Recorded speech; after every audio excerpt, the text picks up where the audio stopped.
ইসলামী ব্যাংকের নবনিযুক্ত চেয়ারম্যানের নিয়োগ বাতিলের দাবিতে টানা তৃতীয় দিনের মতো বিক্ষোভ করেছেন গ্রাহকরা। এ সময় সাবেক এমডি ওমর ফারুক খানকে পুনর্বহালের পাশাপাশি বর্তমান চেয়ারম্যান খুরশিদ আলম সহ বোর্ডের সকল সদস্যের পদত্যাগের দাবিও জানান তারা। তবে কেন্দ্রীয় ব্যাংকের মুখপাত্র আরিফ হোসেন খান জানিয়েছেন, নবনিযুক্ত চেয়ারম্যানকে প্রত্যাহারের কোনো কারণ নেই।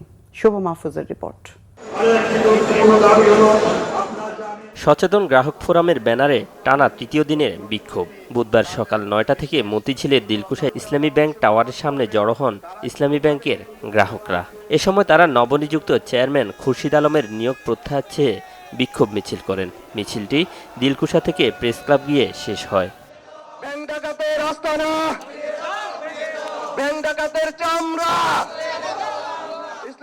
আন্দোলনকারী গ্রাহকদের দাবি, দুর্নীতির অভিযোগ থাকা সত্ত্বেও খুরশিদ আলমকে ইসলামী ব্যাংকের চেয়ারম্যান নিয়োগ দিয়ে বাংলাদেশ ব্যাংক আবারও একটি বিশেষ গোষ্ঠীর নিয়ন্ত্রণে দিতে চায় ইসলামী ব্যাংককে। 5ই আগস্টের পরে খুরশিদ আলমকে বাংলাদেশ ব্যাংক থেকে বের করে দেওয়া হয়েছে। এখন আবার তাকে কিভাবে ফ্যাসিস্টের দোসর আবার ইসলামী ব্যাংকের চেয়ারম্যান হিসেবে তাকে নিয়োগ দেয়? প্রাইভেট ব্যাংকগুলো তাদের নিজস্ব গতিতে চলবে। এখানে সরকার যদি এসে হস্তক্ষেপ করে তো অবশ্যই সেখানে গ্রাহকদের উদ্বিগ্ন হওয়ার বিষয় থাকে।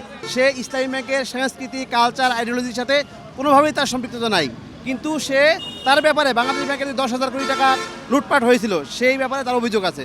সে একজন ফেসিস্টকে কিভাবে একজন ইসলামী ব্যাংকের মতো একটা দিনী প্রতিষ্ঠান, একটা আর্থিক ইসলামিক প্রতিষ্ঠানের দায়িত্ব তাকে দেওয়া হয়? বুঝতে আর বাকি নাই এখানে কি চলছে, আমরা সেটা হতে দেব না, এটাই আমাদের দাবি।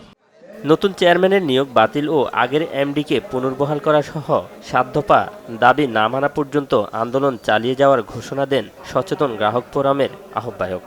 3 দিন খেলাপি, তিনি ফ্যাসিস্ট স্বৈরাচারের দোসর, তাকে বাংলাদেশ ব্যাংকের ডেপুটি গভর্নর হিসেবে মনোনয়ন দেওয়ার পরেই ব্যাংকের কর্মকর্তা কর্মচারীদের আন্দোলনের মুখে তিনি পদত্যাগ করে পালিয়ে যেতে বাধ্য হয়েছে। এই ধরনের একজন ব্যক্তিকে আমরা কোনোভাবে ব্যাংকের চেয়ারম্যান হিসেবে মেনে নিব না, ফলে তার নিয়োগ অবশ্যই বাতিল করতে হবে। ইসলামী ব্যাংকের সুযোগ্য ব্যবস্থাপনা পরিচালক ওমর ফারুক খানকে পুনর্বহাল করতে হবে। নবনিযুক্ত চেয়ারম্যানকে প্রত্যাহার না করার সিদ্ধান্তে এখনও অটল কেন্দ্রীয় ব্যাংক। প্রতিষ্ঠানটির মুখপাত্র বলেন, রাস্তার আন্দোলনের প্রভাব পড়বে না ব্যাংকে। বাংলাদেশ ব্যাংক অবশ্যই কোনো প্রেশারে এই সিদ্ধান্ত গ্রহণ করেনি। বাংলাদেশ ব্যাংক একজন চেয়ারম্যান দিতে চেয়েছে, ভেবেছে যে বাংলাদেশ ব্যাংকের সাবেক নির্বাহীদের মধ্যে, ঊর্ধ্বতন কর্তৃপক্ষের মধ্যে কাকে হলে ভালো হয়, তখন তাকে ডিসাইড করেছে, সেই হিসেবে তাকে নিয়োগ দেওয়া হয়েছে। আন্দোলনকারীরা নতুন চেয়ারম্যানকে ইসলামী ব্যাংকে ঢুকতে না দেওয়ার যে হুমকি দিয়েছে সেই প্রসঙ্গে কেন্দ্রীয় ব্যাংকের মুখপাত্র জানান, কোনো ব্যাংকের চেয়ারম্যানের নিয়মিত ব্যাংকে যাওয়ার বাধ্যবাধকতা নেই। চেয়ারম্যানকে ডে টু ডে ব্যাংকে যাওয়ার কোনো কারণ দেখি না। শুভ মাহফুজ, বাংলা ভিশন, ঢাকা। পর্ষদের সভা হয় অথবা